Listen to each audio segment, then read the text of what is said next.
a valiant soldier in the ranks. We've lost him to the female trickery of feminism, but it's okay. We're gonna keep on pushing. What's my mouth? It's your boy Laugh. So I made looking cute, looking clean, looking sexy. Putting it in your face.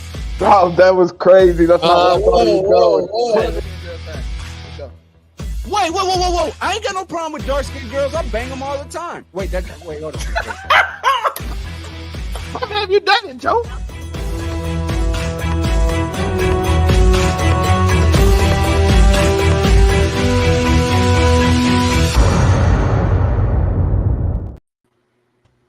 What's good? It's your boy, Monray Hudson, aka Celtics Nation, and I am your host, the one and only of Monray's Make It Make Sense. And I'm not alone, since we have a nice sports-related episode a little bit late in the evening, but it is what it is. I got to be joined by the late in the evening brothers. First and foremost, we do have the Sage of the Garden representing Yu Yu Hakusho because I have that same shirt. It is the Hollywood Sensei 215 with good style.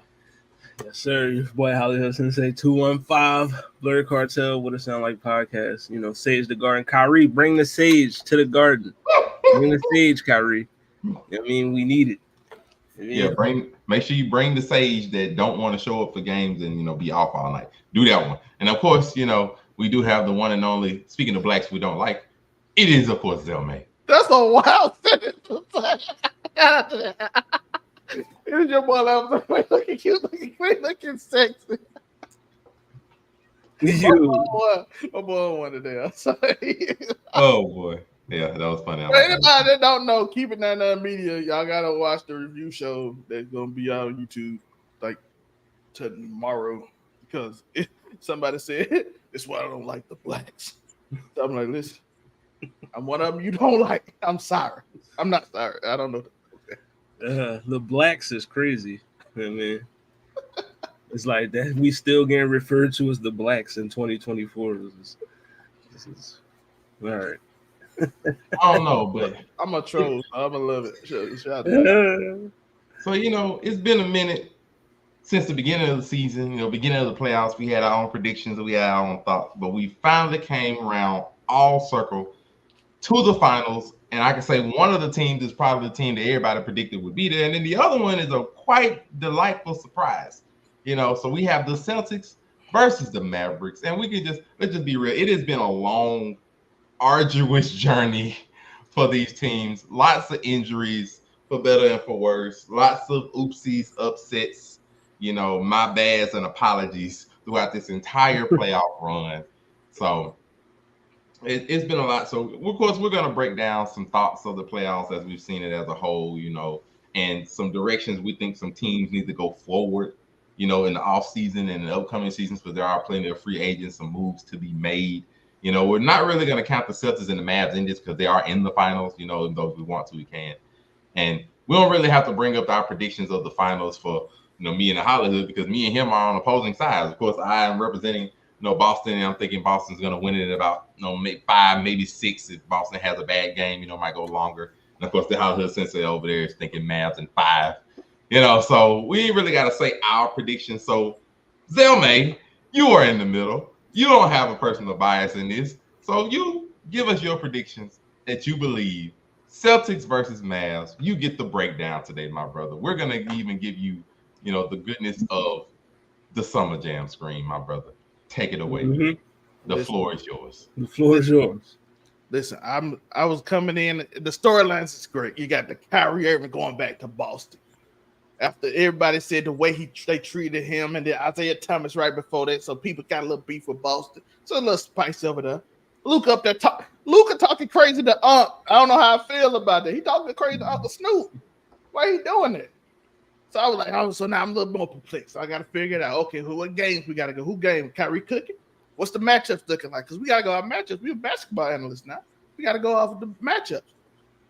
Luka, the advantage Luka and them had in the last round may not be there as much because Drew Holiday and Des White going to be holding the two people, and Anthony Edwards is not going. It ain't just going to be Ant and two people. I mean, Ant and Jaden. It's going to be Ant got to hold one of them because I'm sorry, you're not putting Mike Conley on. So Ant going to be tired after he hold one of them, and then he ain't really Gobert just there. So unfortunately, he just there. He owned the team. So that's bad luck for them. So Mavs had a little advantage there. But then who gonna hold Brown and Tatum? Is Tatum gonna cook? Is Brown gonna take over? Has Brown ascended? Which is a question I do want to know from Monte. Is Brown ascended? Is he reached the level of Tate? Is it more like instead of a 1-2 punch, it's a 1-1-8? That's a question we gotta ask. Because if it is 1-1-8, I'm gonna have to lean Boston because Kyrie and Luka is a 1-1-8. So, but again, Boston got the depth. But in the end, I done did a lot of roundabout and discussion and the questions we have in the series. At the end, I'm gonna have to go with Boston. I'm going Boston. You went out a little bit, Zell, man. I don't know what happened to your speaker and everything, but your mic went out a little bit. You said Boston and everything cut out. I started to think that maybe the Hollywood above me started to interfere with your mic or something of that nature. I don't know. Definitely. I had to run interference. But I do have to go with Boston. I think they're a little more rest. I think Luka. I think at the end, Luka he drained on. Maybe he can heal by the 6th. Maybe he can come back by Thursday. We don't know how well he's gonna be. But I think Boston just got a well-rounded overall team, a little rested. I think Jaylen Brown. Ultimately, I think it comes down to Jaylen Brown ascending. And I don't know. And it's gonna be really up to Kyrie if he could just continue the 30-30 game without trying to figure out how to get everybody else. And PJ Washington play good. I think Maverick do got a chance. I got it in 7. I think I could be wrong because I think it's going 7 regardless. But I'm going with Boston. I think Jaylen Brown has ascended to the next level. And Drew Holiday is just that player that just changes the series because he don't have to do. He just tell me what to do and I do it. And you always need a pit bull on your team. Well, now we turn on Kyrie Irving. How are you ready to rebuttal, or do I need to give you a little minute? Yeah. So. I mean, listen. I'm gonna just say this. I got the Mavericks in 6. I'm not gonna say 5 because I respect Boston. I mean, I got us in 6 games. I mean, I understand Jason Tatum, Jaylen Brown. You know what I mean? Fire. Dynamic duo. They got it. You know what I mean? But Kyrie and Luka, they just on a different tear right now. The defense we playing is different. I know the last time we played them in March, we got smoked by 28 points. I know that. Mm-hmm. But that was before, they became the cohesive unit they are now in the playoffs. Like, you know what I mean? So, I'm just saying it's gonna be different. It's gonna be a different game that game 1. You know what I mean? And I just think this is Kyrie's series to win or lose for us, in my opinion. If we win this series, it's gonna be because of Kyrie. If we lose this series, it's gonna be because of Kyrie. Respectful. Like I said originally, I think Boston gets it in 6. I'm giving them, maybe one off shooting game for Boston. They normally have like a bit of an awkward game every series, roughly. So I'm giving them maybe like one awkward game, one Luka blazing crazy, can't miss 40, 50-point game, some amazing Luka stuff because I expect Luka Doncic. But overall, I do think Boston is just a better team overall. I feel like with Porzingis coming back, if they start him up a little bit slower, Porzingis coming back is a really good advantage for us because I don't think there's no matchup on the Dallas team for them here point blank. I give us that. To answer Zelmay's question, do I think Jaylen Brown has ascended to that next level? I really don't think so. Because it's not because I don't think he's ascended to the next level. I just think that Jaylen Brown has not. I've always thought of Jaylen Brown as, almost like a one beat punch. I've always thought of him as that. But if it's different things like Jaylen Brown doesn't get the same kind of, defensive assignments from the opposing team to, I think Jaylen Brown doesn't have the same kind of ceiling that Tatum has. Jaylen Brown is the more consistent scorer and Tatum's the more like up and down one. But the ceiling for Tatum most of the times is higher than Jaylen Brown's is, at least in my opinion. But so I've always thought of him as, like a 1B player. But I mean, we have a good 1-2 punch of our own.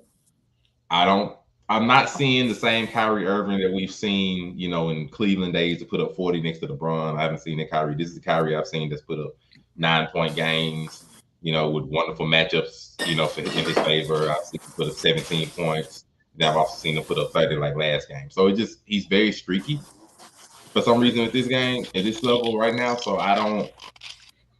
Yeah, like I said, I agree with how the Hudson says this could be the Kyrie win or lose. If Kyrie is balling, putting up 30 a night, hey, Boston will be in trouble. But if that Kyrie ain't here, I really think we just overall our better team. We got the defensive matchup to throw bodies at the main two people. I don't trust in the rest of the Dallas Mavericks roster. You know, I don't trust in the other three. I don't trust in PJ Washington like that, Derek Lively. So now we turn on Gafford? I'm sorry, like this is their first finals. You know, Boston have been here before. People forgetting Boston got the advantage when it comes to experience. We've been in the finals before. We've been this deep before. I've yet to see anybody outside of Kyrie Irving on the entire Dallas roster get anywhere close to this kind of level. You know, so experience favors us. The team favors us. You know, home court, even though home court don't really mean much, you know, as much as it used to. Home court favors us. I really just see Boston having the major advantages. Do they have the best player in the entire series? No, because I do think Luka Doncic is the best player. Look at him, dog. One player don't make a team. One player can get the team over the hump. But we've seen in other series and in other finals and everywhere else, one player doesn't necessarily mean that you can just, you know, put your team. But one player can win a series. You know, if the disparity is that much of a difference, one player don't change that. We've seen LeBron James get smoked by the San Antonio Spurs, you know, even though he was clearly the best player on the court. We've seen, you know, multiple aspects of that. So I can't just say just because Luka's the best player, but the rest of the team don't measure up to that. So I think Luka's just gonna smoke. I can't do. We gotta give Tim Duncan some respect. He just shoot the ball to the backboard for 40 points again. Well, so I know we've seen multiple instances of that, so I can't say that. Even though, and I do acknowledge Boston's had a easy run to the finals. I'm not going to change it. I'm not going to acknowledge that. If Boston wins this title, am I going to look at it any less? No, because we've seen. I make fun of him for it, not picking to win. So I say, like to me, to counter that point for other people, we've seen other superstars win rings from people being hurt and injured and other stuff. And I respect to these superstars when I bring up these examples, but Steph Curry's first ring, their run through the West had multiple injuries on multiple Western Conference teams for his matchups. Nobody brings up that. Kawhi Leonard's second championship when he went against the Warriors were missing Klay Thompson because of the injury and Kevin Durant, who got re-injured on the court trying to come back too early. And Draymond fouled out, and they're supposed to win, and Draymond fouled for nobody talks about that. Nobody says, "Oh, Kawhi Leonard's second ring is disqualified." Nobody brings that up either. So injuries, unfortunately, you know, we don't wish injuries on nobody, but they're a part of the game. So I can't, weigh that against some teams just because they were able to beat or play against the people that they went against. It's not their fault that people got hurt. You got beat who in front of you. You know what I mean? So, I mean, Boston went through that last year when they caught back up 3 games on the Heat, and then Tatum got hurt in Game 7. So it's not like, you know, and don't work out for me like the last two series. It's not like Boston themselves hadn't dealt with the same thing in past years. So it's a part of the game, unfortunately. But it's what it is. We shall see. But fun fact: I root for Philly, and I live in Texas, and Tyler root for Dallas, and he from Philly. So, but luckily, speaking of Philly, there's another part of this that I wanted to bring up. So there's a number of teams, that we have lost along the way during these finals. And so I feel it's only right that us as, some sports fans, people of podcasts, whatever the case may be, people with opinions at least, go through some of the teams and figure out what moves should they make in the offseason to sort of change their fortunes. And since you decided to bring up those good old Philadelphia 76ers, Zell May, I'm going to give you the honor first. We're looking at some of these play-in teams, some of these different squads, 44-35. Embiid, unfortunately, got hurt a good chunk in the way to the season when he was on his way to possibly another MVP run. They managed to bring it back up, get through the play-in, but unfortunately, they did lose. So my question to you is, what do the 76ers need to do in the offseason? They got Tyrese Maxey, up-and-coming star. We still have Embiid, but we don't know how long we're going to have Embiid at top-level form, as a big man with injuries. They don't necessarily have good, long-lasting careers. So my question to you is, what should they do with this offseason, my brother? They're talking. We in talks to get looking like we in talks to try to get that Paul George and Jimmy Butler back. B want his boy back, so we gotta get that guard to take some pressure off Embiid. So when he have to rest, he gotta rest. Because the thing is, he gets hurt and then he plays through it, and then he gets fully hurt for the season. Because that's what he did early in the year then he came back. Y'all remember he came back like halfway through the season. Then he re-injured it and was out to the end of the season. We just need somebody to take that pressure where you don't feel like you got to come back. We already got Max, as Monte said. We got to get rid of Tobias Harris. He's really useless. I never, like that man is just there. Like sometimes he just go in the corner and sit. If y'all believe me, y'all say I'm just talking. Go to watch the game when they played who was it? The Knicks. And watch him sit in the corner for like 8 minutes. He just sat in the corner. I'm like, bro, why are you here? As my boy Rashad McCann say, move around. I don't know what's going on, but get us a Jimmy Butler, get us a forward that can defend too. Give us some. We got a lot of 3-and-D players, so I love that. But we need somebody that can score and can get their own shot because I love Oubre. I love all them people. You know, Oubre could be end up being a free agent, but I think we're gonna get him back. But we got a lot of 3-and-D players that can just interchangeable, which is a good matchup for Boston and people like that. So we can play well. We got a center that can play well with Boston. We just need another score because that'll be a problem because they put Drew Holiday on Maxey. And what we get? Just a bunch of dudes can shoot threes and can't score on their own. So if you're looking at the top team, the way Minnesota looked at Denver and said, "How do we beat that team?" Get big, and they advanced to the Western Conference Final. And B ain't never been out the second round.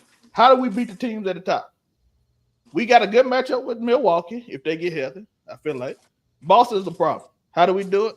Get somebody to get their own shot, and so Drew Holiday can't just stop one person. And Maxey, Max can't score on, but it'll be turnover fest because Maxey still move too fast. That will be one. Hollywood Sensei, I'm gonna give you the honor of fighting with the roster of the Miami Heat. If you were Pat Riley, y'all made it through another grueling season, got into the play-in, got through the play-in. Unfortunately, lost Jimmy Butler in the process of this, to a good injury, and they didn't make it through round one, lost in 5 to Boston. You are the grimy, fighting Miami Heats. What do you think you need to do in the offseason to finally get another finals run in your belt? Miami, I'm gonna keep it a buck. I think it's time to move off Jimmy. Yes. Yeah, I mean, Ooh. It's time. Send him here. Like y'all made it. I think they peaked that year they went to the finals. You know what I mean? Which year? When they lost to Denver. Yeah, I mean, that was Uh-huh. the best they was going to get. Yeah, I mean, I don't think they just don't have enough. It's just Jimmy, Bam, Tyler Hero. I don't think Jimmy is a number one option for a championship team. Like, I mean, I think he's a piece to a championship team, but he's not your ultimate option. You know what I mean? So if I'm Miami, I mean, I'm moving off Jimmy. I'm gonna try to get me package some players. Give me give me some young pieces, or give me some draft picks or something. Not in this draft because this draft coming up is ass. But you know what I mean? Move off Jimmy. San Antonio drafted 7-foot giant from France. We need 2 of them. I need Twin Towers, 7'1" and 7'5". Let's go. Man, just get Bronny James, bro. Heck no. That's what I was gonna say for the Sixers. You Second round. draft Bronny, then you sign LeBron.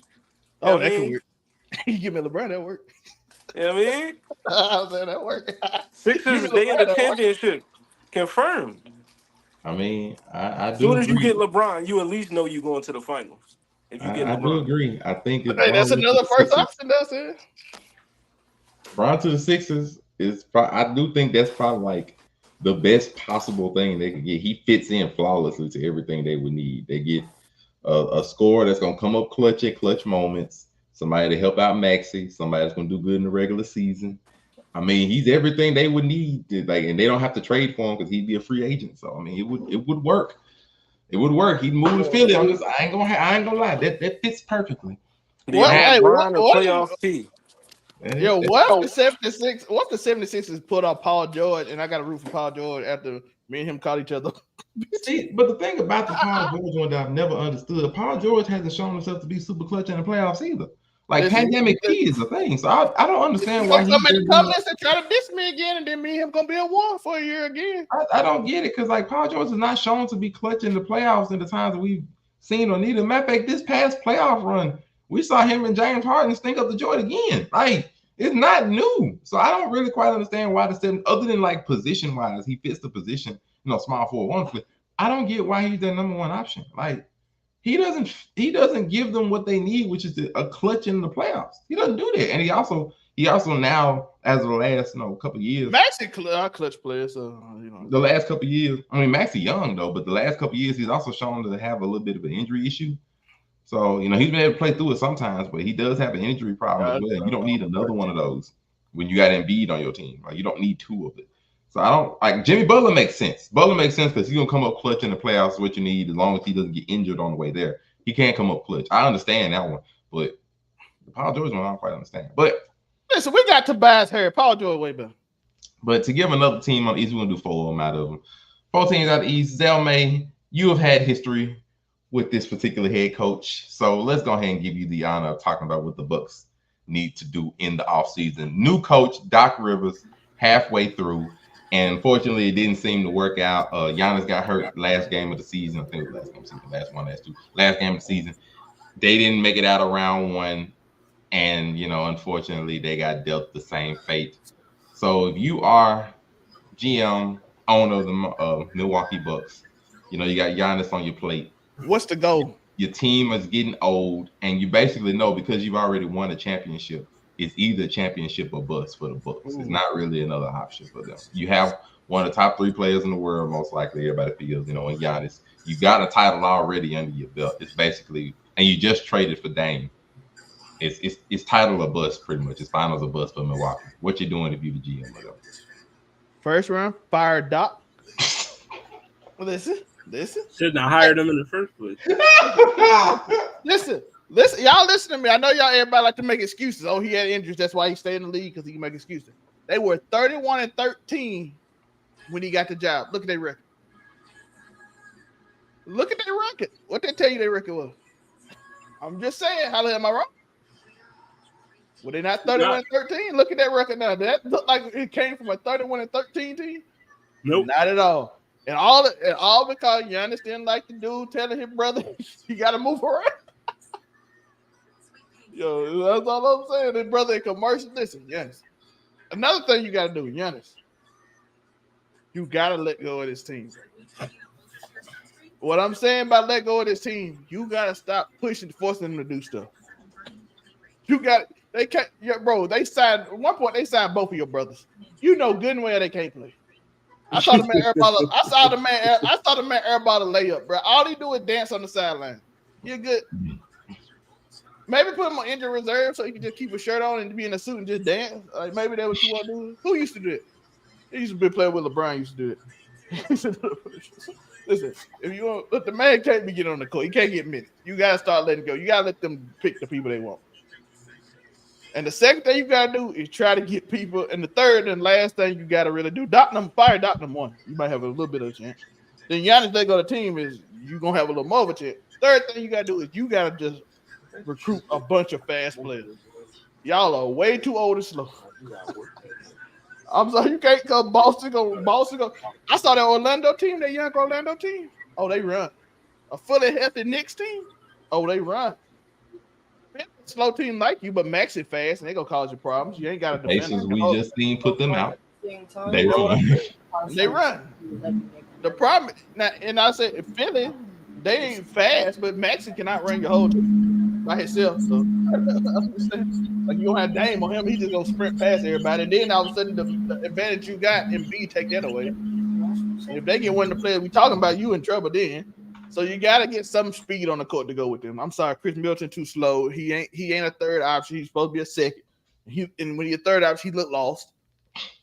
So you gotta get some. You gotta just trade package some to try to get some youth out there and go. That's all. I mean, an issue that they did have is seeing how they let go of Drew Holiday, picked up Dame. They had a big defensive issue, and they didn't get better with Doc. And they slow. The defense became a major issue. They weren't really able to stop a lot of people, and it came. Drew Holiday made up for a lot of that slowness on their team. Because they lost to a Pacers team. Now, true, they didn't have Giannis, but they also lost to a Pacers team that didn't really have a good Halliburton on there either. So it's like it's a really struggle to see them getting better. They got to get better on defensive end. I do agree. They got to get some younger players. Monte just left her. But what Monte said, they got to get younger. Definitely gotta get younger. Like I said, Drew Holiday made up for a lot of their mistakes. They slowness. Drew Holiday made up for a lot of their slowness. He made up for a lot of their slowness they had because he just took people away, and all of a sudden, y'all look like a good defense. Y'all, they not good. Brook Lopez is slow as Christmas. Giannis the only person that's decently fast. Chris Middleton is slow. You can't even name the other people on the team. If I'm Milwaukee, it's the same like Philly. Get rid of Tobias Harris. Get rid of Chris Middleton. Get his ass up out of here. It's time to go. You know what I mean? Oh, wow. Chris Middleton, you done wore out your welcome. You got to go. You know what I mean? You need Chris Middleton out of there. You need a more solid third option. Somebody that's actually going to be available. You know what I mean? And not injured half the season. And, more consistent. And also, the hiring of Doc Rivers was just stupid. Like, you know what I mean? That right there, when they did that, I was like, yeah, they not going to the finals this year. You know what I mean? I thought they had it when they got Dame. I'm like, oh, they might go to the finals. And then they hired Doc Rivers. I'm like, yep, nope. Listen, can I stop that excuse they got too? I want to stop this excuse that he came in the middle of the season. He been with the team for the whole year. Right. He was literally the coaching consultant. He was behind the coach on the bench, meaning he was there the entire time. It ain't like, oh, I just took over the team randomly. You was behind the coach the whole time. You was there. They 31-13, and they go to 47-31. So that means they went 16-17. 16-18. 16-18 on this team. Oh boy, I don't know. You gotta get younger, you gotta get a little deeper, and they gotta get healthier. All I know is Adrian Griffin is somewhere cracking the foot. He's just laughing his ass off right now, just cackling like the Joker. You know what I mean? I got to coach the All-Star game. He came in 2 games before. But speaking of the Joker, we do need to go to the Western Conference, and I'm glad the Joker was brought up. Hollywood Sensei, you get the honor, the privilege to talk about what do last year's champions need to do to come back this year. Now, surprisingly, they were put out by the Minnesota Timberwolves, a team that seemed like they were constructed to do one job this playoffs only, and that was to get rid of the Nuggets. And they looked up and was able to do that, and now the Nuggets are sitting on the outside looking in, surprisingly. What do you think they need to do? It looks like they're missing that deep bench roster that they had last year. What do they need? That's exactly what they need, depth. They need a bench. I mean, you definitely need a solid big man behind Jokic. You know what I mean? So, you can kind of relax his minutes a little bit. Get a solid big man behind Jokic. I mean, another guard, for Murray. They just need bench help. That's just what it is. They just need bench. And to be honest, a more consistent third option, because Aaron Gordon and Michael Porter Jr., they hit or miss. Like, unless they're playing the Lakers. They hit or miss. Like, you need a more consistent third option. I think they probably going to lose Caldwell Pope in free agency or something. So get more bench help and a more consistent third option. Because like I said, Michael Porter Jr. and Aaron Gordon, they're just too inconsistent. I like Aaron Gordon, what he do defensively for them, but like, you can't rely on him to, give you 17 to 19 or whatever, 20 points a game. You can't rely on him for that. You can't rely on Michael Porter Jr. for that either. Like, cause they do it so sporadically. You need somebody that's going to do that consistently if they're going to be, perennial title contender. Because this could be a situation where, like, and I love him. That's my favorite player of all time, Dirk. Where they won the chip, and then they ain't never see the finals again until, that was 2011. It's 2024. It took us 13 years to get back. Because we lost pieces that was on that. You let go Tyson Chandler and all these other people that helped you win the title. You let go people that help you win the title. So build your bench up, get a more consistent third option, and they'll be back, in my opinion. Bruce Brown was a solid 15 a game off the bench. I do agree. I think a good guaranteed third option, somebody that can get their own shot, not necessarily needing Jokic to create openings. So they can't full court press my boy all the way down the court with Ant. I think that would be a really good thing to get somebody that can get their own shot at third core option, maybe even off the bench, whatever you need to do. Somebody that would be good. Because, like I said, not having a bench did hurt because it forced you to have to play Jamal Murray, who was a little bit injured coming into the playoffs, playing Jokic like 40 plus minutes a game sometimes, needing them to go off. And, we've seen Jamal Murray, he is a playoff performer, but he's not always guaranteed to give you that 30 that you need on regular games. And so having somebody that could be able to get their own shot, some bench to get off some of the pressure off of the starters would be wonderful to do in addition to that. Zelmay, let's talk about the people who did the dirty work. You got the Minnesota Fakers. The Minnesota Timberwolves. They decided, they went 7 games, came back from 20 in game 7 to beat the champs, then get smoked by those Mavericks. Rudy Gobert got embarrassed. Anthony Edwards got brought back down to earth from all this MJ talk that it's not his fault that the media decided to put on him way too soon. And Karl Anthony Towns reminded us that he just is not a good second star for that team scoring wise or anything. Zelmay, what do they need to do? What do they really need to do? First thing they need, this is going to be an honest guy truth. Ant is growing more as a leader because he's still young, so he can't take control. You saw moments in the last game where you pass me the ball and they just do some random thing because you see Luka going off and some reason Gobert got 8 shot attempts and he got 3. And he's like, pass me the ball. Luka is going ham and we losing the game.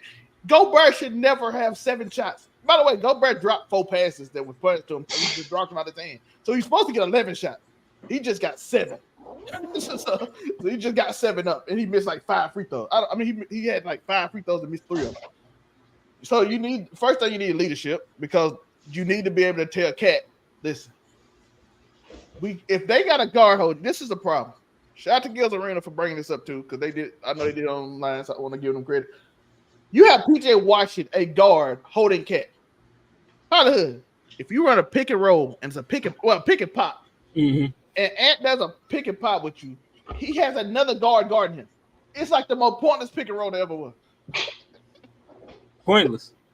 You just wasted 8 seconds to set up a pick and roll, and you still got a guard on you. The whole purpose of getting pick and roll is to get a slower person on you. PJ Washington might be a little faster than Jones, but Jones is a better defender, but he might be a little quicker. So you just got a quicker person on you. Now you just run a pointless play. And Gobert, they run a pick and roll him. They don't even care if he pop. They him.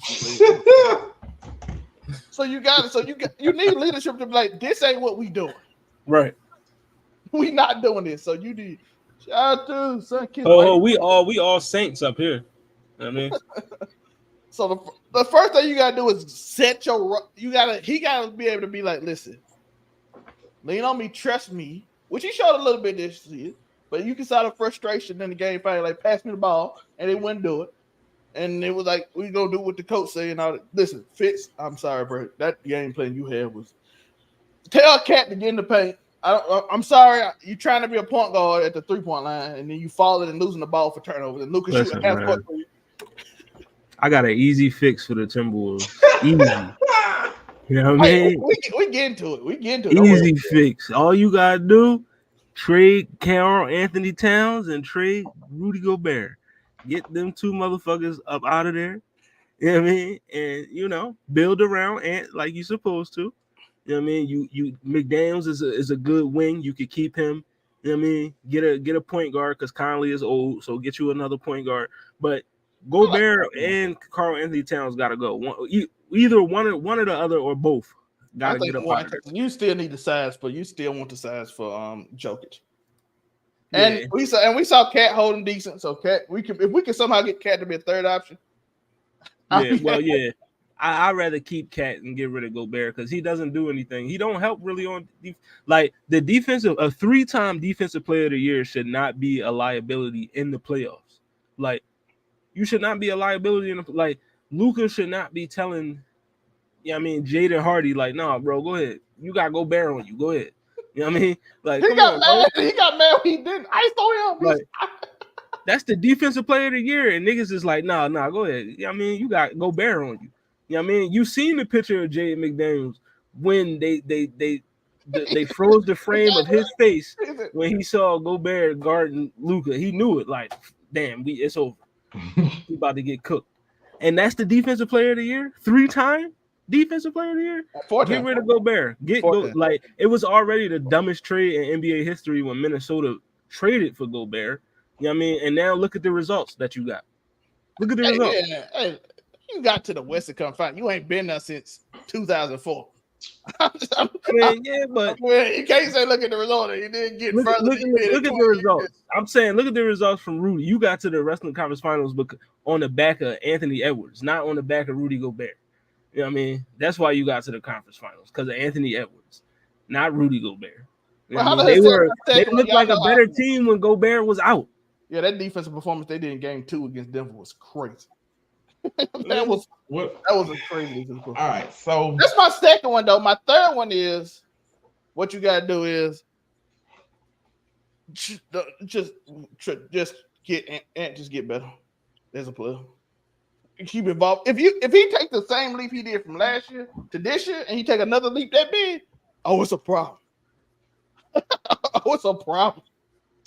Because people like in the playoff, he averaged 28, 8, and 7 in the playoff. That's an insane number for us 22-year-old. 28, 8, and 7, dog. Okay. I'm saying let's keep some things in perspective. Ant averaged 28, 8, and 7, mostly off of the back of his performance against the Nuggets. And maybe like the earlier round. His performance against the Nuggets was the main reason he got such a boost, because his performance against the Mavs was nowhere near that good. And didn't score 30 the entire series. Oh, he was gassed. So I'm gonna be honest with you, dog. He had a whole when Luka got hot, he was on Luka. When Kyrie got hot, he was on Kyrie. It. And I'm like, if you don't understand, dog, that's a whole work. I understand. No, but I understand it. But like, I'm just saying, like, we can't just look solely at the numbers and be like, okay, from series to series, it's a far different story being told from what he did against Denver to what he did against the Mavs. But if we're trying to fix the Timberwolves, it's a few problems. One, the coach got to decide what identity the Timberwolves are going to be. They can't try to be, big man, twin towers like the Lakers, of the Kobe, Pau Gasol, Lamar Odom era, and then have Cat rolling up shooting 8 to 9 threes a game like he's Luka Doncic and missing the majority of them. Like, yeah, sure, he had one game where he went 4 for 4. He had another game where he went 0 for 8. He had another game where he was like 1 for 7. Like, Cat, they have to decide what identity they're going to be. If you're going to be a big man team with a superstar or a star outside guard, cool, no problem. But be that identity. You can't try to be some of both where you're a shooting team, but you're also a big man team with a big man in center that don't have his own shot and can't do really much other than the dunk and a couple of layups. You can't do that. So they have to figure out what identity they're going to be. And then once you figure out that identity, you need to make Cat do it. Because I'm sorry, we've seen this time after time, year after year, Cat come up short at big moments, especially in the playoffs. We've seen this. And for some reason, even though we've seen this before this year, last year they decided to sign Karl-Anthony Towns to a Supermax contract that goes into effect next year. So Cat for the next 4 years is going to be getting paid top player money. So the likelihood that they're going to be able to trade him after this year, it ain't likely. So I don't really know what you can get for Cat. Just to be honest, it's probably the best his trade value is going to be. Ignoring the playoff performance, his performance throughout the season is relatively good. This is probably going to be the best chance you can to trade him. But, if he getting paid Supermax money for the next 4 years, what are you going to trade him for? What are you going to get for Cat that'll keep you in the top 3 of the Western Conference? That they were this year. What can you really get for Karl-Anthony Towns at this point? I don't really know. But, for just saying, I want Ant to get better, we can hope Ant gets better. This could also be Ant's ceiling. We don't know that he's young. So he got a lot he can do better. That's if he work on his game. I'm just saying, we have to hope he can get better. His game can rise past this. Because, the NBA is fickle and finicky. We don't know if stars are going to necessarily get better than what they are. We can hope. We can hope Anthony Edwards becomes this 40-point, Kobe, Michael Jordan type player. We can hope he can. If all he knows, he might call curse to the Timberwolves and be this. And we just have to hope for the best for that. So, I don't like that's one thing. Two, look, they're going to have to figure out this situation between Karl-Anthony Towns and Rudy Gobert starting on the court together. Because I'm sorry, that coach had a horrible job where he decided to be stubborn and keep that starting 5 when you clearly see Naz Reid is outdoing Gobert and even Karl-Anthony Towns at some point.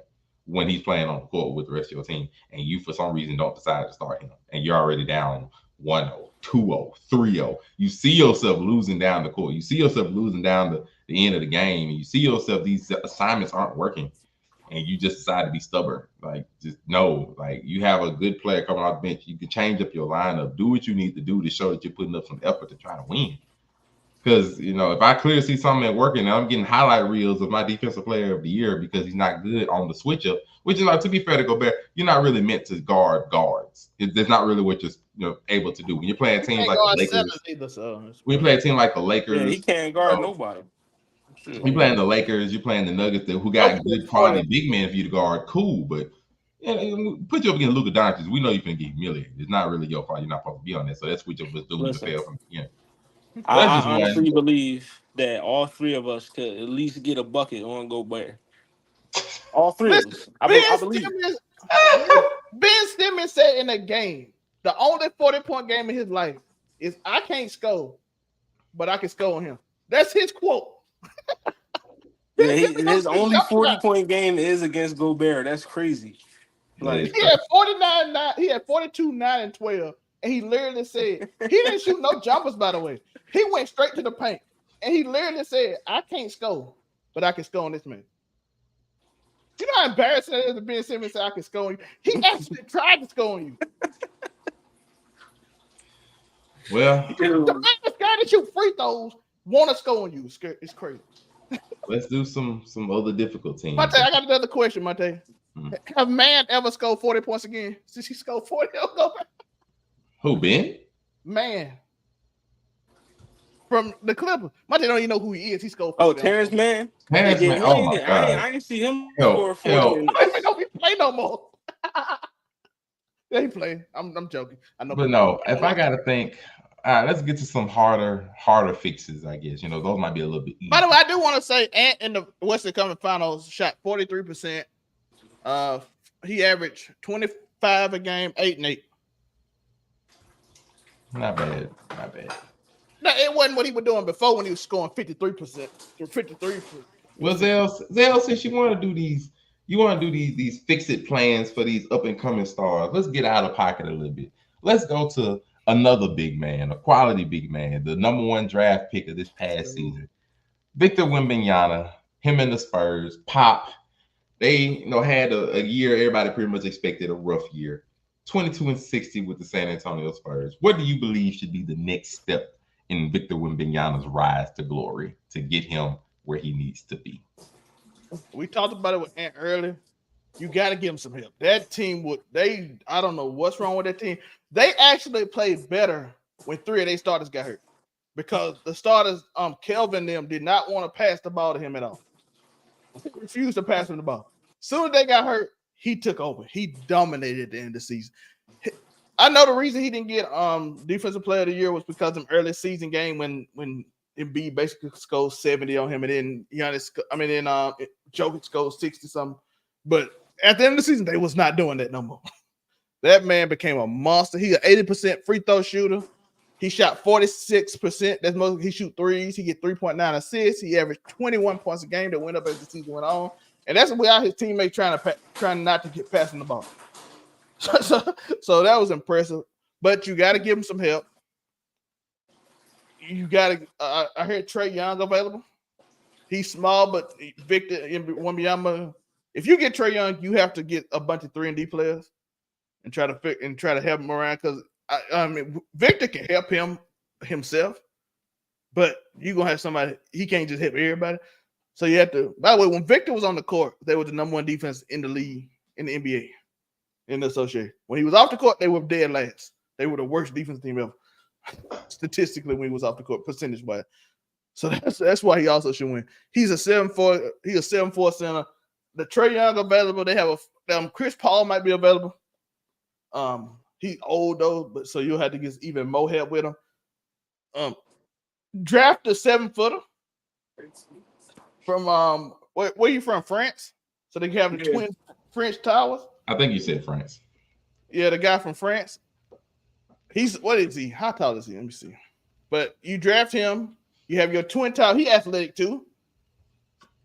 Let me see how tall. So you want to put Wemby on power forward? You can put either one of them at power forward. What the guy from France? Let's see. I'm trying to look at what he's looking like. See which one play where. Wemby quick enough, he can play power forward too, and guards ain't gonna really blow by him. I mean, he's 7 foot. Like, ain't no big man finna blow by him. I can tell you that much. That's what I'm saying. So I'm trying to look. You don't want him to get crossed up like Gobert against guards either, though. You don't want that if you're playing power forward. That man did a sham god spin move. I have never seen a 7'3" man do a sham. I was at the game at the Spurs. That man said, "Sham god spin layup." I said, "Ain't no way." And the man dunked without jumping. Y'all know how scary that is. But if I said this earlier this year, and I want to keep it up. You get Wemby some help, so you want to stay with your team when the contract up in 2 years, because the Lakers retire is 100% going after Wemby. I'm just letting y'all know, so that you drafted Frenchman, so he can be with his teammate from Pro to make him happy. You get him a guard that can shoot like Trae Young or something. Even though you might have to give him that pick to get it, but you got to make some hard decisions because that team is not good. It's I don't not like Trae Young being there. Trae Young is not a point guard that's going to help Wemby. Trae Young is a scorer that plays in point guard. That's not what you need for Wemby's help. He's not going to pass the ball like that. It's not what you need. Well, he led the league in history in assists. I think his game don't fit. Spurs, No, not for defensive help. No, like his game don't really fit. if you wanted like a guard that could give you defense and facilitate for Wemby, they should have kept the DeJounte Murray. They should have never got rid of him. You know what I mean? Because he would be perfect with Wemby. Now, of course, they didn't predict they get the number 1 pick, but you know. Huh? You know why Willie keep cutting your ears? What? Because they carrying the spoons. Yeah, I know that. Oh. Well, to give Hollywood the harder assignment, we gave Zelmed up and come on. So let's give Hollywood. Hollywood, the Phoenix Suns went all in a couple of years at this point. Now they're sitting there with one of the most expensive rosters in the NBA. They got Bradley Beal. They just traded all their second-round picks for. They got assassin known as Kevin Durant, who may be about to replace another trade. And you got Devin Booker, 3 supposedly elite scorers, but this year they ran amok in the first round by the Timberwolves, got smoked by them. And now they're on the outside looking in with an expensive roster, no defense, no big man, no point guard, and no picks to work with. What do you do if you are the Phoenix Suns to turn? Hold up, let me refer. I got 2 people confused, and they can pick either one of them. I like Alexandre Starr, who is the 7-1 guy I was talking about, 19 years old, and then they got the guy from France that played with him in Zakira Rasacha, who is 6'9" power forward. This 19-year-old, very athletic guy. Either one of them to make Wemby happy because one of them played with him, and the other one is a 7-foot deep.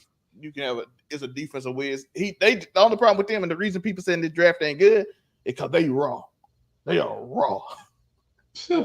They have they ain't trained. Wemby trained and skilled. These dudes are just like, hey, this is just a really talented 2 dudes.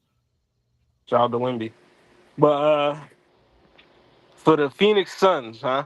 Like, it's gonna be a hard fix. Like, I think they fucked themselves. You're gonna have to sign some veteran minimums. You know what I mean? Get Nurkic out of there. Like, I don't know what. Like, come on, not Nurkic. Nurkic is he's just a lighter shade Rudy Gobert. Like, you know what I mean, that's all. Like, he don't foul as much, so it's not scary. Yeah, he don't foul as much, but get. Listen, this is the plan for Phoenix. This is what you do. You know what I mean? Same thing. I said for the Sixers. You draft Bronny. So once you draft Bronny, now you get LeBron. You know what I mean? So LeBron is a guaranteed. LeBron is a guaranteed finals trip. You know what I mean? So now you just ride LeBron coattails to the finals. You know what I mean? Maybe lose to Boston or somebody in the finals, but at least you got there. You know what I mean? So draft Bronny so you can get LeBron, and then that's the only thing I can see that's going to help them because the roster is poor outside of Booker, Durant, and Bill. Like, I can't name 3 other niggas besides them and Nurkic. Because they take all the money. I mean, I can't, who else they had? I think they had Grayson Allen. Like, you got, Grayson Allen take the rest of it. They don't got Cameron Payne no more. You know what I mean? Everybody that was there that led them to the finals is gone except for Booker. You know what I mean? You lost Mikal Bridges. Like, I don't know, Somebody man. need to get Mikal Bridges. Mikal Bridges a bucket. Like, Phoenix, just draft Bronny so you can get Bron. That's that's your only hope. I don't even know if they have their own pick this year to be able to do that. But No, they don't have nothing. They well, don't so have money. they picked Bro, Mate, they can't even sign for the average minimum. They only can do minimum. They can't. You know how you got mid exception? Okay. They have none of that because Grayson They Allen can't even took get a all of it. mid-level exception. No, they took all of it. Grayson Allen contract took everything. They only can do minimum. Yikes. I think what they should do, and it's going to be unfortunate for Phoenix fans.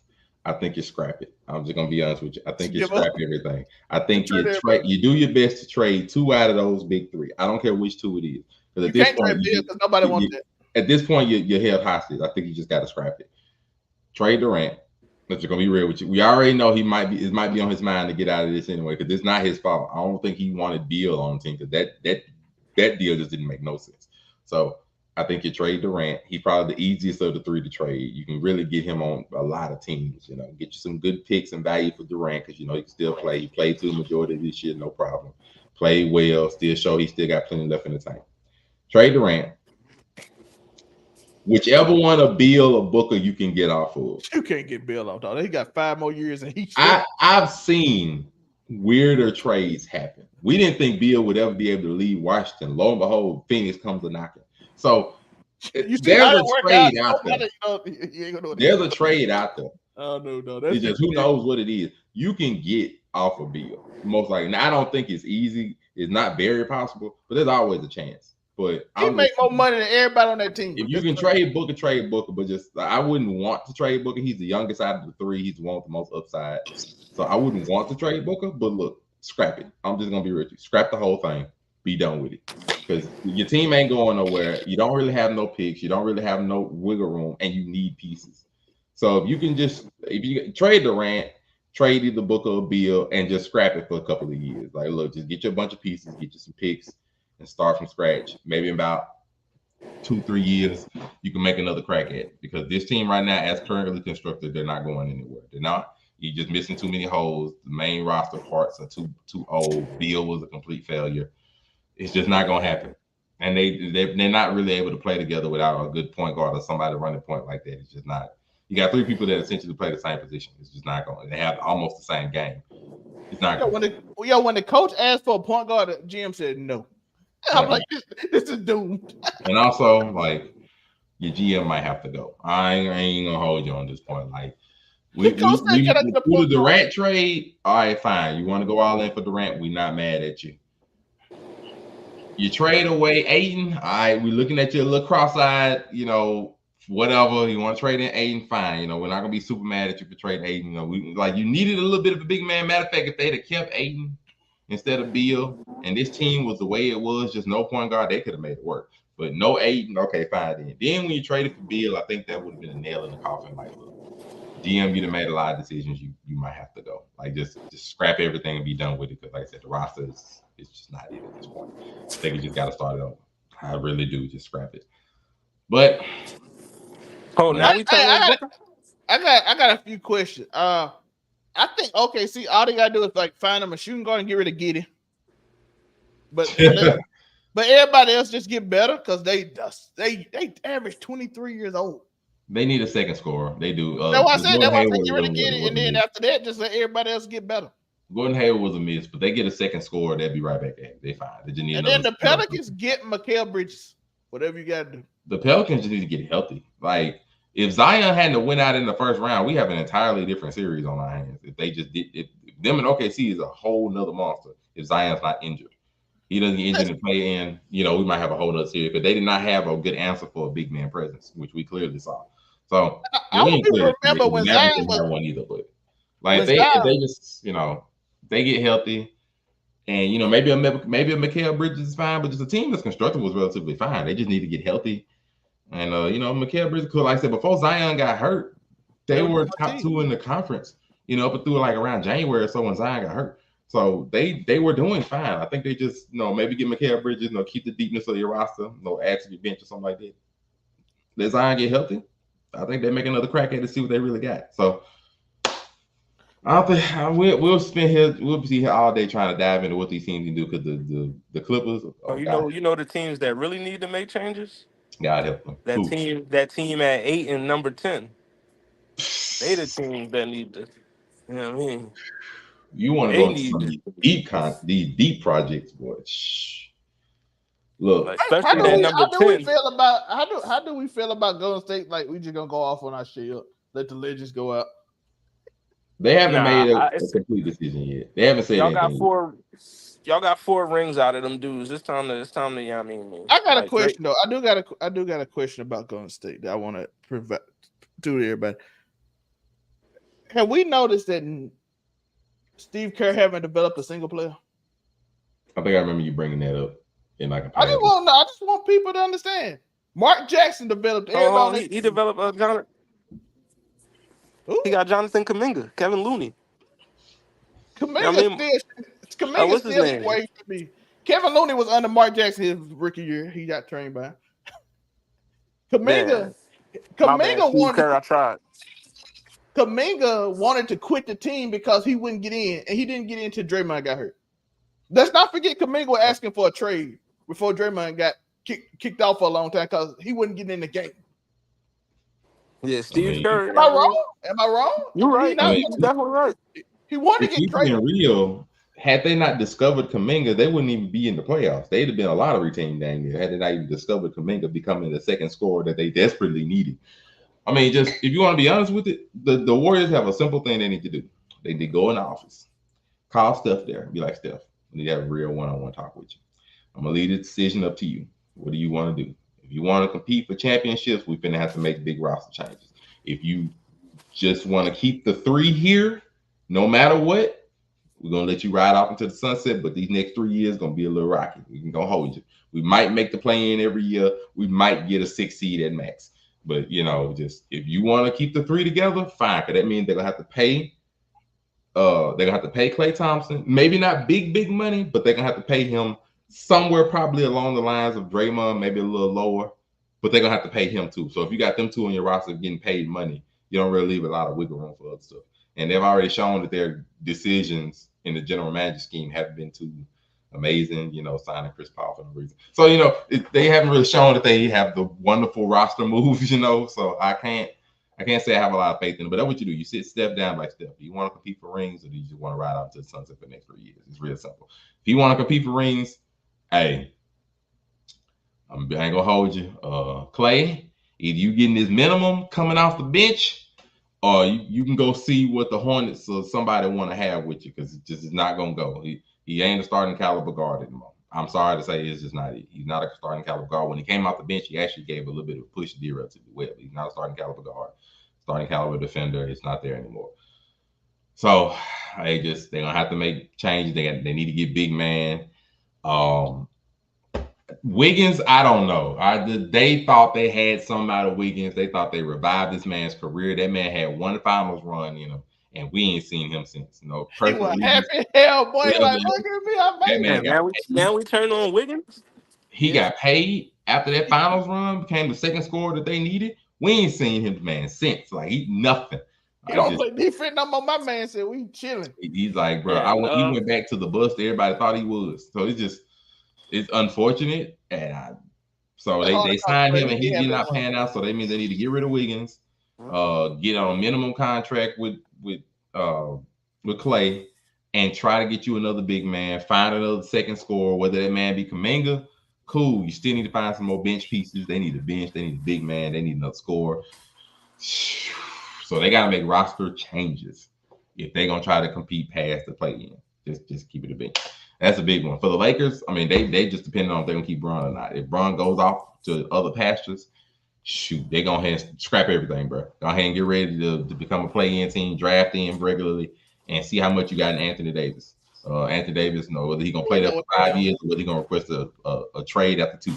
We'll see how this goes. They wait 2 years to see if they can get win, because that's what the Lakers do. They're gonna either request a trade after 2, or he's gonna play there for the next 5 or so, and we'll see after that. But the Lakers, keep LeBron, then we'll see what Rob Pelinka got in his hat. It's been hit or miss mostly, a lot of miss recently. So we'll see. We'll see how that goes. How the hell? What the Lakers do whenever a generational big man comes?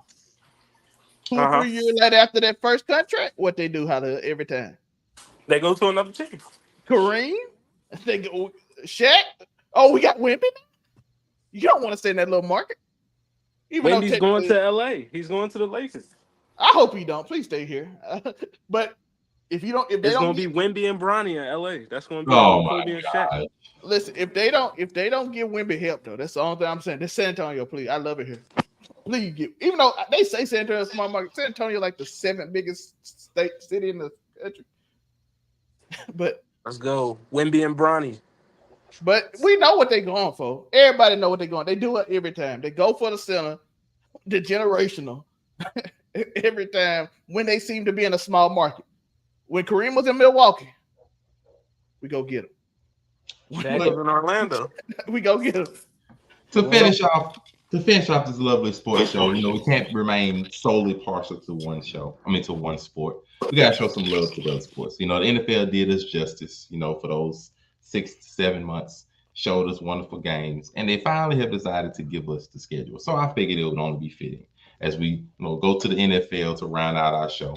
Do like we did last time. I'm gonna give y'all some teams. We're gonna look at their schedules as far as their away and their home games. And y'all are going to give me y'all predictions for records. We're going to start off with, the Hollywood Sensei because he has so much potential, so much happiness this particular year with his Yes, Atlanta sir. Falcons. So Atlanta, after making some good offseason and questionable offseason moves with Michael Penix Jr. in the draft and Kirk Cousins to the 4-year deal, they have new life, new hope. And these are their opponents. At home, of course, they have the Panthers, the Cowboys, the Saints, the Giants, the Buccaneers, the feisty Seattle Seahawks, of course, Kansas City, the Chargers, and the Steelers. And then, of course, they're going to the Eagle Land, of course, to the Panthers, of course, to their NFC South opponents, the Saints and the Bucks. And then, of course, they have Washington, they have the Vikings, they have the Broncos and the Raiders. Like they're playing the AFC West, I believe, with the Kansas City squad teams. So, in your opinion, give me your prediction of their record and how far they're going to go to the playoffs if they go to. Okay, so last year we were 7-10 Mm. with the combined quarterback duo of Desmond Ritter and Taylor Heineke. I mean, I could find two better quarterbacks on a simulated draft in Madden.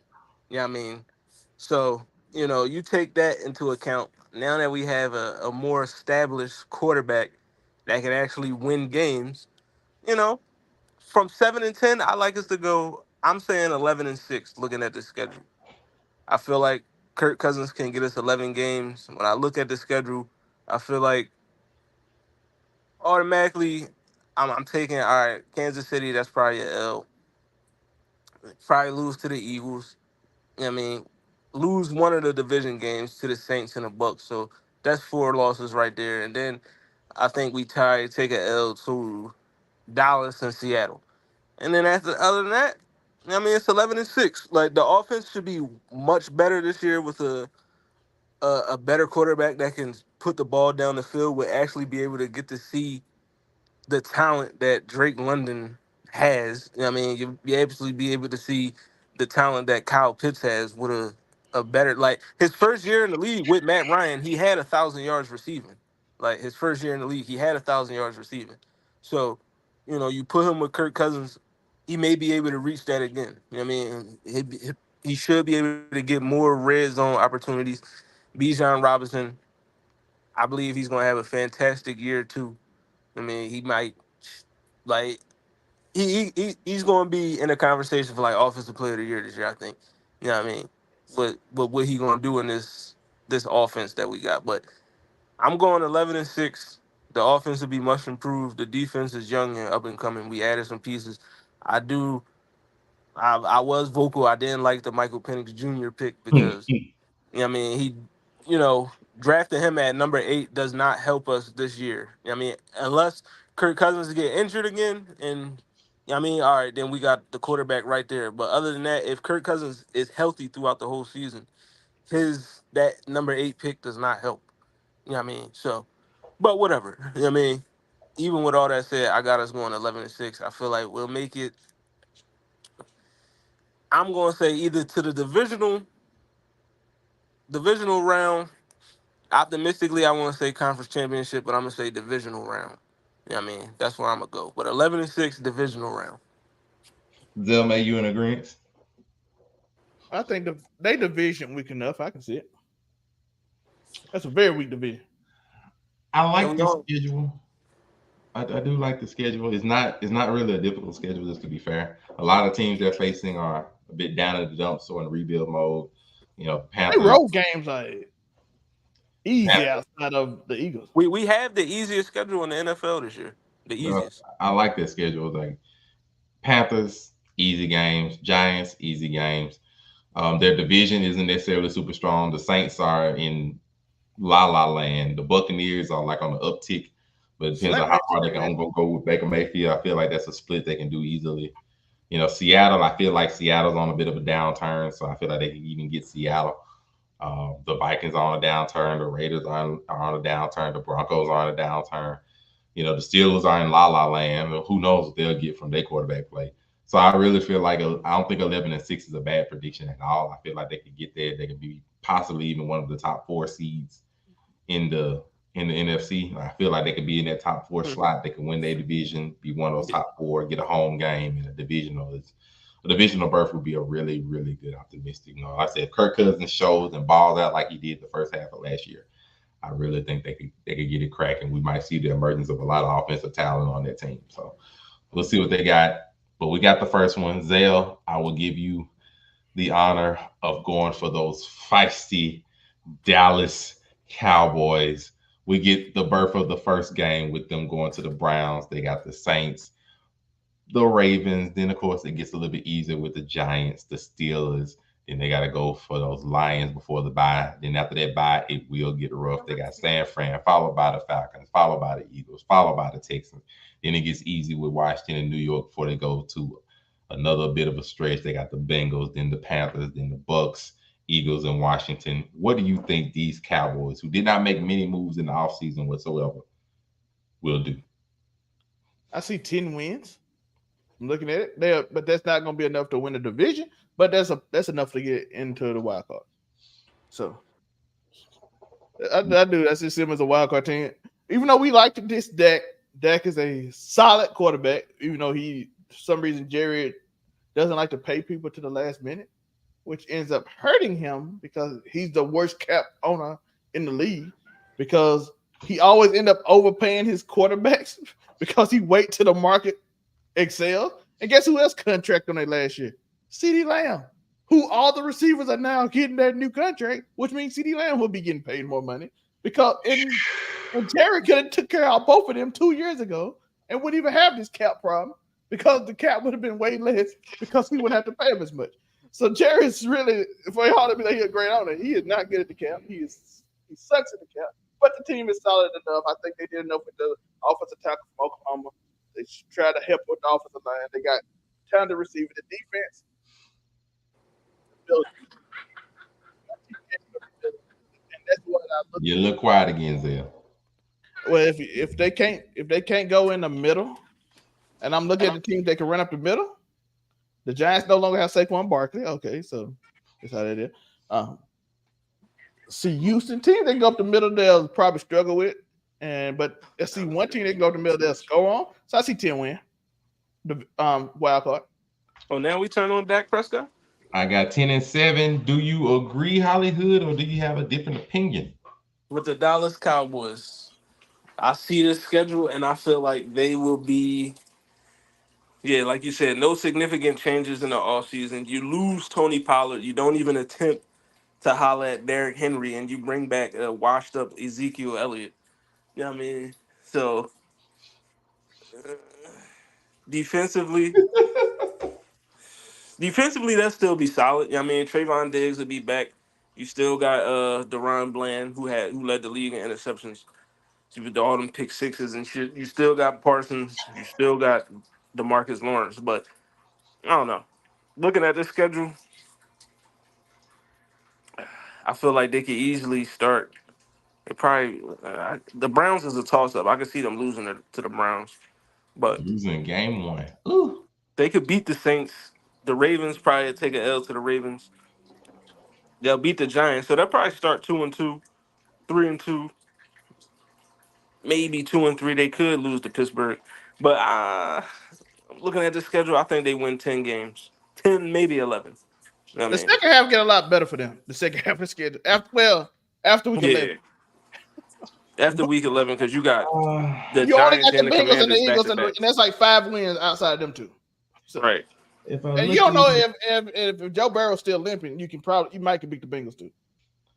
if I look at it, I think 11. I think I can sneak 11 out of this because we see last year they play a lot better at home, and some of their harder games are at home. So I can see them sneaking out a couple of wins they really shouldn't have. Right. Like they play the Saints, like the away games that are going to be the hardest. Of course, game one, the Browns, their defense is going to be a rough one to start off the season with, and then of course San Fran, that's a loss to me. The Falcons, that's going to be a bit of an ugly one. Other than that, so they have like 3 really tough away games or really difficult away games. The rest of their away games aren't really that difficult. You have the Steelers, like I said, they have quarterback issues. The Giants, nobody cares.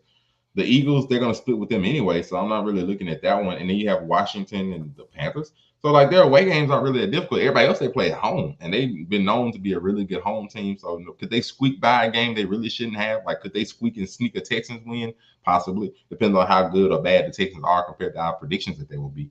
The Bengals, we have to believe in Joe Burrow that they're going to be able to bounce back and keep him upright. So, that could be a sneaky win out of that for some kind of reason. So, they could sneak a win. Even the Lions, we saw last year the cluster that was the last game they had against the Lions toward the end of the season. So they could easily squeak out 11 wins out of this to me. I could see them squeaking that out. 11-6 is not really a bad prediction for me. As far as them making the playoffs and being the number, just winning a division, we would have to compare that to these boys. Well, when we say these boys, we have these Philadelphia Eagles. Let's go. They have their own schedule. So this is what's really going to determine whether we think they're going to win the division or not. At home, they have their own Cowboys, their own division, Cowboys, Giants, Washington. Then they themselves have the Browns. They have those Falcons. They have the Panthers, the Jaguars, Green Bay, and Steelers. Those are at home. Their away games are, of course, their division for the first 3. They have the Buccaneers, the Rams, Baltimore themselves, the Bengals, and the Saints. How the hood, it's on you. Do you think the Eagles will beat 11-6 and win their division, or will we have a bit of a more difficult thing to talk about? Looking at the Eagles schedule, shout out to my Philly niggas. Shout out to my folks. Even though I'm a Falcons fan, I do fuck with the Eagles. I root for them.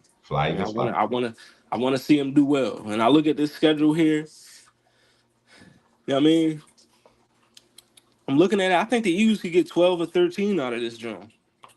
The only potential losses I really see on here is against Dallas. They'll probably lose 1 to Dallas. I think they take an L to the Ravens.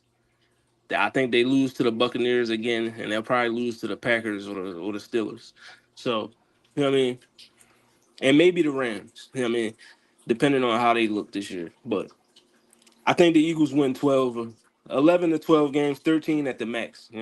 Looking at the schedule, I think but it all hinges on Jalen Hurts. Like, if he hasn't cleaned up his mechanics and the turnovers, I don't know. Like, it might be another down year. But if the turnovers is cleaned up and he actually, get his accuracy together this year, because like the year before he had how many turnovers? Like, it was like single digits, and then he eclipsed that total like before like week 8 or some shit. So if he cut down the turnovers, Eagles should win 12 games. So I'm gonna go 12 games. I got him going 11-6, which is better than the 10-7 I gave Dallas. If I'm looking at it, let's see. I guess it's easy just to count out the losses that they could potentially have. Green Bay, I think, is going to be tough depending on how much they improve, what the second year of Jordan Love is going to look like. But the realistic losses, they split with the Cowboys normally, so we'll split that. I think the Browns defense is going to be tough depending on how well their own defense has improved. So that might just be an ugly game at home. Falcons could get them. So I got 1 and 2 possibles that normally equals 2 losses. And then we look at Baltimore. I think that's a loss. The Bengals is another possible. and the Rams are possible. So if I got 2 and 2 possibles, that's 3 to 4 losses. If their defense is anywhere, and I do mean this, if their defense is anywhere better or improved than it was last year, they rattling off 12 wins because their offense is just too loaded. You know, for me to believe Jalen Hurts even has that much of a drop off. Like if he even play like he did last year, he's fine. You know, cut off some of the turnovers, sure, but their defense is so loaded. Their running game will get an entirely new spark with Saquon Barkley so long as he stays healthy. They have a wonderful offensive line. If their defense is just anywhere better than it was the last 7 games of the season last year, they rattling off 12 wins. I could easily see them with this kind of schedule rattling off 12 wins easy and going. Because there's not many top quality teams you think that's just going to beat them like this. Like they can easily rattle off 12 wins. Now it's going to get a little more biased, a little more tough. Let's go ahead and get it cracking. First and foremost, let's look at the champs. Kansas City Chiefs. Are they going to get the 3-peat? We have to look at it. You know, their home games, you know, they have their own division. Knock that on out. Then they got Baltimore, the feisty Burrows, the Texans, which is probably one of my most look forward to games of that year. Hopefully everybody's healthy. Then you got the Saints and the Buccaneers because they're playing that NFC team. That's easy. And then they have their division again, those Falcons, those Bills, of course. Then, of course, the Panthers, the Browns, the Steelers, and San Fran, of course. Zell, Kansas City running it back for the 3-peat. Listen, I see 12 automatics and a Patrick Mahomes. so every other game is in there. It don't matter what it is. Josh Allen and Joe Burrow, they're gonna be back to back. If it's closer, then Joe Burrow, Josh Allen gonna be like, not again. Lamar Jackson the same way. Listen, that boy coming. That boy coming. It's like that Tom Brady effect back in the day. Once he didn't got that aura. He done won 3 Super Bowls in 5 years. He got that aura on him. Now you like, now you gotta be. You feel that pressure. What the Usos say? How the hell you see that tingle back on the back of your spine? That's not goosebumps. That's Patrick Mahomes. Wildin'. Listen, I ain't never seen. I saw Lamar Jackson and Josh Allen beat that man in the regular season last year. They celebrated like they won the Super Bowl. I was like, oh, it's over with. It's over with. Y'all celebrate some regular season wins like y'all won the Super Bowl. That boy put the fear in y'all. The only one ain't scared of him, Joe Burrow, because Joe Burrow, he from Ohio to LSU, and LSU don't teach you to be scared. I don't know what they doing back there. Bro, they out here got every receiver that come from LSU. Seem to be a Pro Bowl Hall of Famers out here. They playing together, they got Hall of Famers. I'm like, they just had 2 drafted in the top 10. You're like, oh my God. So he ain't got no fear. But listen. Mate, we talked about this already last year. Listen, we can't doubt this man. I don't know how you can. Nah, at this point, we just like, look. When that man lost his whole offense and said, don't worry, we gonna win Super Bowl anyway. We like, what he gonna do without Tyreek Hill? Championship. What he gonna do when he have the most drops in the league in NFL history? Championship. All right. All right. I don't know what the test you got. Not only that, you gave him Xavier Brown, who's like 4.1 fast, and Hollywood Brown is it's like also 4.2 fast. Maybe if they all go to jail at this point, like they are. To give you some. Damn, now I'll go to jail. They got a problem right now. I don't know what's going on. Yeah, so people who was saying about the Burrow Lamar thing, he plays Lamar Jackson first game of the season for him. Then followed it up with the second game of the season against the Burrows. So, you know, those are his first 2 games of the season. It starts off probably rough, and the rest of the season looks really, really easy. So it's gonna get a little ugly for that. Speaking of ugly, let's go ahead and get the ugly one out the way. It's probably gonna be the hardest to predict, I would think. Well, one of them. We have the Bills, which we've seen the Bills offenses definitely had some changes over the offseason. You know, Stephon Diggs, gone. Gabe Davis, gone. I think Devin Singletary or their top running back, gone. So they gave Xavier Brown, by the way. They gave them Xavier Brown. So we're gonna see what Josh Allen is really made of, since you know he didn't blossom until he got that number one receiver. So now that he's blossomed, we're gonna see what he's really made of. So he has these home games. You know, you have the Jaguars, Texans, Cardinals. You have San Fran. It's a rough one. The Jets, question mark. Patriots, Dolphins, ugly. Kansas City, of course. Then your away games, you're going to Houston, to the Colts, to LA, to the Seattle Seahawks, to the Jets, to the Patriots, of course, again. The Dolphins, Baltimore, Lions. Look, I'm keeping the bean with you. They may not make the playoffs if you want my honest opinion. I'm not even gonna hold you. I see this as just a really rough schedule for a team that's really trying to find an identity at this point. I don't think they make the playoffs. I think this is just a really, really rough one. Like I could see 1, 2, 3, 4, 5, 6, 7 losses off rip possibly. You know, that's just looking at Kansas City, San Fran, splitting with the Dolphins because they normally split for whatever the Dolphins. That's when it was better than them. So they split with the Dolphins. Then you got Kansas City, San Fran, Baltimore, the Lions, who are really good, and the Texans and the Jets. You might split with them if Aaron Rodgers can play the whole year. This is just a really, really rough for the position that they're in. And you don't know how the Rams gonna be. And I didn't count the Rams. I'm counting out just the 7 potential losses I see. And the Then you looking at the other question mark. Patriots still won randomly for no reason. So, Hollywood Sensei, I'm giving you the glory. They making the playoffs this year? Buffalo Bills, no siree. You know what I mean? I feel like looking at this schedule, maybe 9 wins, maybe 10. You know what I mean? If you believe in Josh Allen, but Josh Allen was a vastly better quarterback once he, obtained Stephon Diggs, and now Stephon Diggs is gone, along with Gabe Davis. You let the Chiefs draft Xavier Worthy. You know what I mean? You could have had him. But I do like Keon Coleman. Keon Coleman is he a very physical receiver. Nice run after the catch. He can go up and get the ball. So, you know what I mean? He going to make some plays as a rookie, but, Florida State. you know what I mean?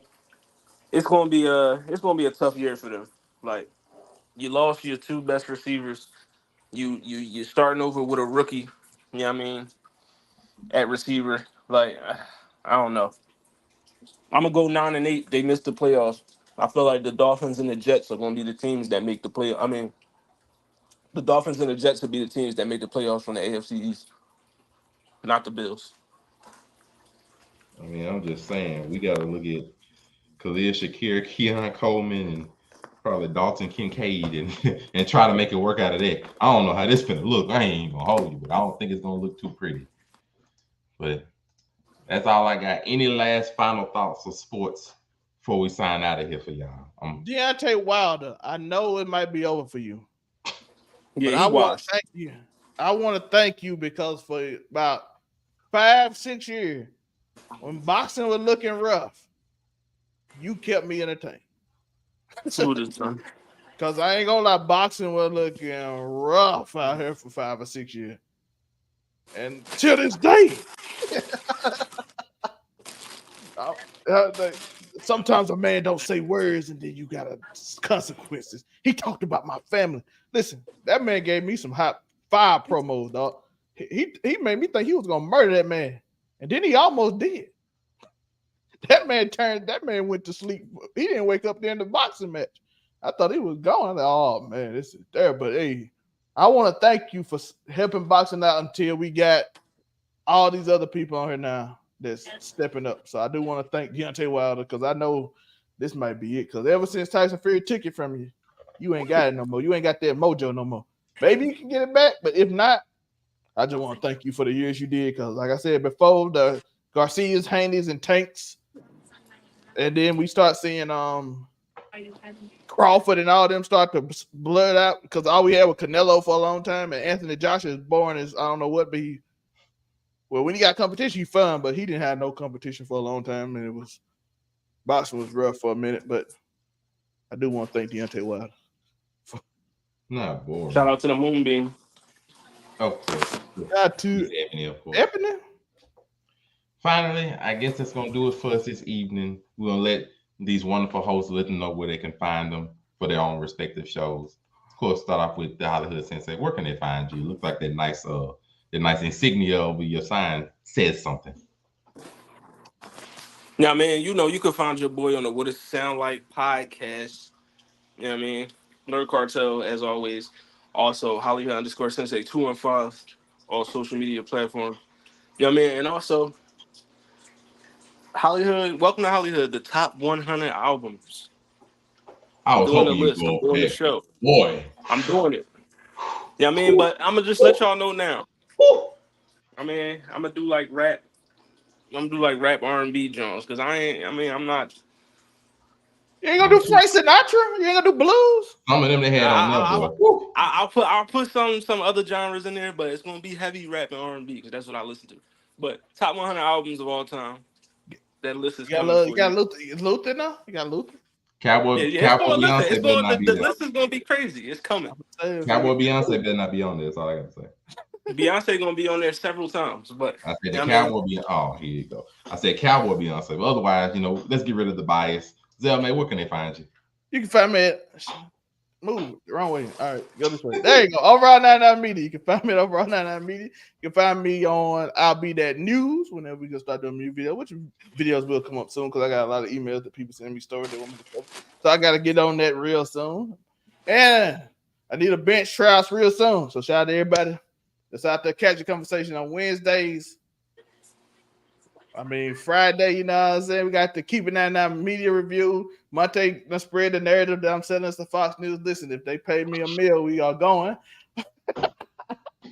All right, so let's get rid of the other bias. So we have the bias and the sellout over there. Of course, I'm your boy, Monray Hudson. Everywhere it says Monray Hudson, Facebook, Instagram, Threads, as it still exists. And of course, TikTok, as it still exists. You can find me on there as well as on here, of course, on Make It Make Sense, the podcast, everywhere on social media platforms, especially on YouTube. And if you see, the lovely insignia that is this wonderful logo, it'll let you know you have found the right one, breaking down the stupid and making it fluid for your viewing pleasure. Otherwise, I'm Murray Hudson. Thank you for watching. And of course, if you enjoyed this, wherever you're watching, then make sure to like, comment, and subscribe to the Make It Make Sense, the podcast channel. I appreciate y'all for watching. We are out. Peace.